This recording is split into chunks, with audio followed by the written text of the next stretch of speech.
Na ausência de uma eliminação total de tributos sobre o produto exportado, nós não vamos conseguir ter aqui empregos, renda, a partir da capacidade de produção nacional e exportação. Eu converso agora com o advogado Heleno Taveira Torres, especialista em Direito Tributário e Financeiro e professor titular da USP, Universidade de São Paulo. Como é que o senhor avalia o sistema tributário aqui no Brasil comparado a outros países? É um sistema muito complexo, nós temos muitos impostos, muitos tributos, como contribuições, taxas, e todos eles fundados na Constituição. Então, a complexidade desse sistema tem também um componente mais perverso do que em outros países, que é a dificuldade de atualizar e modificar esse sistema. Então, eu avalio que realmente o sistema tributário brasileiro está precisando de uma reforma, ele evidencia um certo cansaço quanto à sua estrutura, mas ao mesmo tempo também temos que ter essa preocupação sobre as dificuldades que a política terá para modificar eventualmente parte ou a totalidade desse modelo. Quais seriam as mudanças necessárias? A principal mudança necessária no Brasil é uniformizar ou tentar reduzir a quantidade de tributos indiretos. A tributação sobre o consumo no Brasil é muito pesada. Nós temos uma tributação concentrada estritamente na industrialização, no consumo e na prestação de serviços, como preponderante sobre a própria renda e o patrimônio. Então, nesse modelo, os pobres ou aqueles de baixa renda pagam proporcionalmente muito mais do que uma pessoa de renda mais elevada, porque a carga tributária vai toda para os produtos que ele consome. Então isso realmente leva a uma injustiça tributária muito grave, ao mesmo tempo que carrega sobre as empresas um custo fiscal muito elevado para os seus produtos, porque toda essa carga tributária vira custo e, obviamente, é transferida para o consumidor. O senhor é um grande estudioso do sistema tributário também de outros países, né? Estamos à frente ou aquém do que é praticado lá fora? Na verdade, hoje, no mundo, há um processo de reforma instalado em vários países. Não é? Os sistemas tributários estão em crise e nós percebemos uma necessidade forte de diversos deles de ajustar a sua tributação. Mas perceba, por outro lado, que em diversos países essas mudanças estão sendo projetadas não para arrecadar mais, mas para até diminuir a carga tributária sobre os cidadãos. Não é? Países que tinham cargas tributárias muito elevadas e que nos últimos tempos, por demandas da sociedade, estão tendo que reduzir essa carga tributária. Na América Latina, em geral, a carga tributária esteve sempre próxima a 20%. A tendência, portanto, dos países latino-americanos, excetuado o Brasil, tem sido o aumento dessa carga tributária. Por isso têm sido feitas reformas para aumentar um pouco mais essa carga tributária. No caso do Brasil, não. Nós estamos com a carga tributária à base de 33% do PIB. Então, é um valor muito elevado, né, e que nós, evidentemente, temos que corrigir distorções para equilibrar esse sistema de modo a permitir melhorias no investimento e no ambiente de negócios do Brasil. O senhor vê dificuldades, então, nas reformas, na aprovação delas? Eu vejo dificuldades porque, como são reformas que na dinâmica política exigirá uma grande quantidade de apoios, porque são reformas que devem alterar o texto constitucional, então as votações dependem sempre de uma maioria muito qualificada, não é? De 2/3 da Câmara e do Senado votando a favor dessas medidas.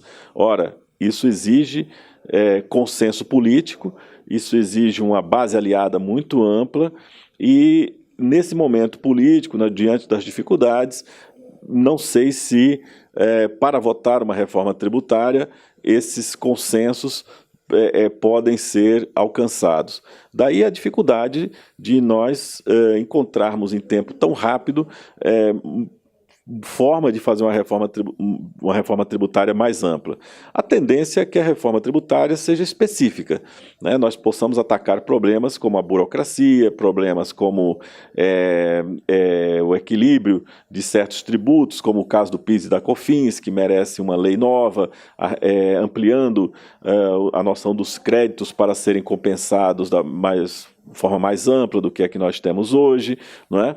E o resto contar realmente com certas alterações pontuais e não constitucionais. Essa é a grande dificuldade. Sobre sua participação na Comissão de Desburocratização. Essa comissão está no Senado, instalada no âmbito de um programa chamado Agenda Brasil, e esse grupo de trabalho são juristas, ministros de tribunais superiores, como o ministro Dias Toffoli, ministro do Superior Tribunal de Justiça e outros juristas, estão trabalhando para criar uma série de leis ou projetos de leis, né, favoráveis ao ambiente econômico.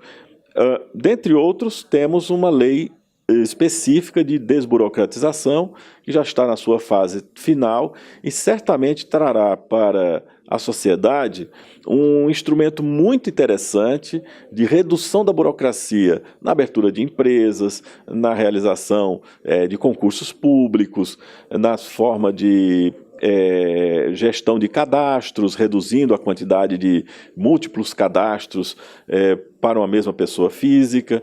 Então são vantagens, sem dúvida nenhuma, que virão e espero que venham muito em breve, porque o projeto já está quase como eu disse, na sua redação final, não é? E que trarão, sem dúvida nenhuma, um alento para a sociedade brasileira na redução da burocracia. Em que medida o Brasil perde competitividade no comércio internacional por conta da carga tributária?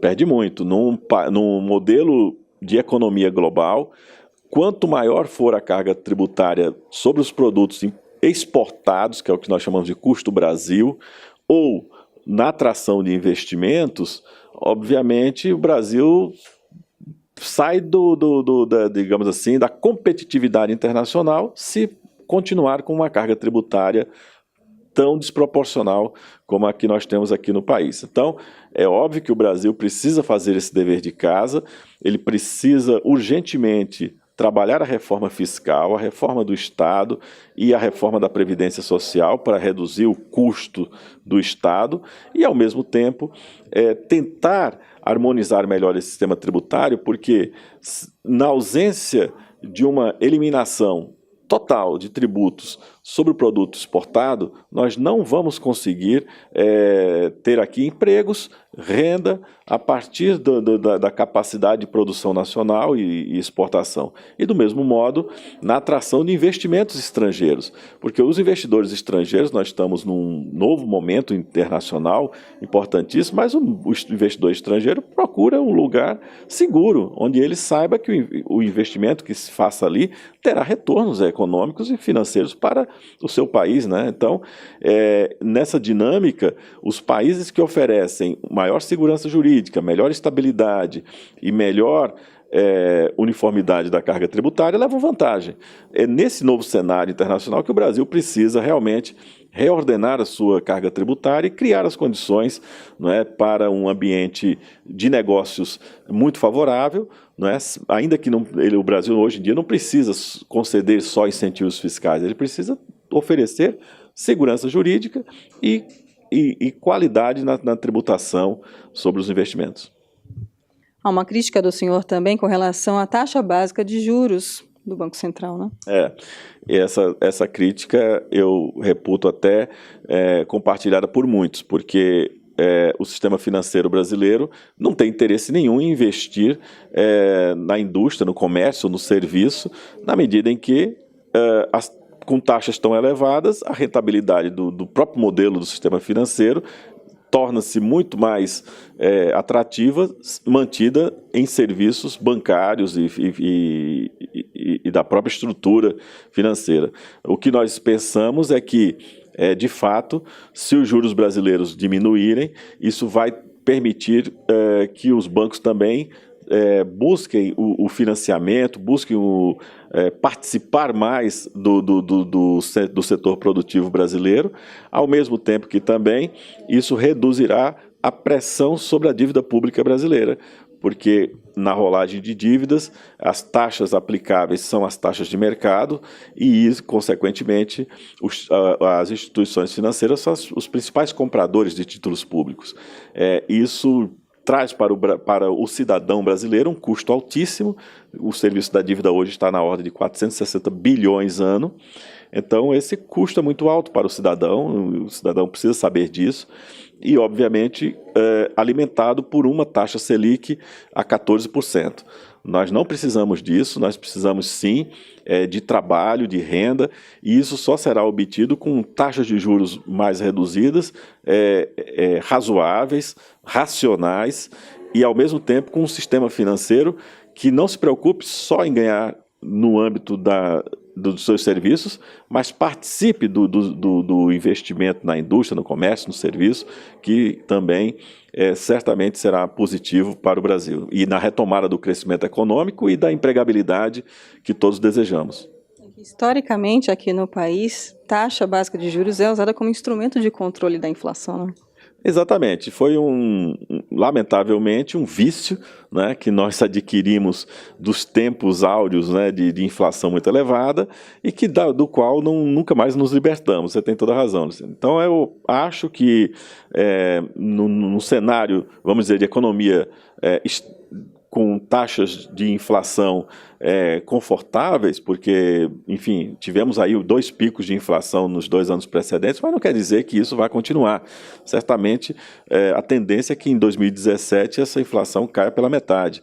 Então, para 2017, o cenário que diversas instituições estão projetando é de um momento de maior tranquilidade e, ao mesmo tempo, também de retomada do crescimento. Ora, o governo precisa, o Banco Central especialmente, precisa ficar muito atento a isso, porque será muito difícil você fazer uma retomada dessa com taxas de 14%, 13% que seja, mantidas nesses patamares, né? Professor Heleno, um prazer conversar com o senhor. Muito obrigada pela entrevista aqui para a Educascope TV. Eu que agradeço. Muito obrigado. Luciene Miranda para a Educascope TV.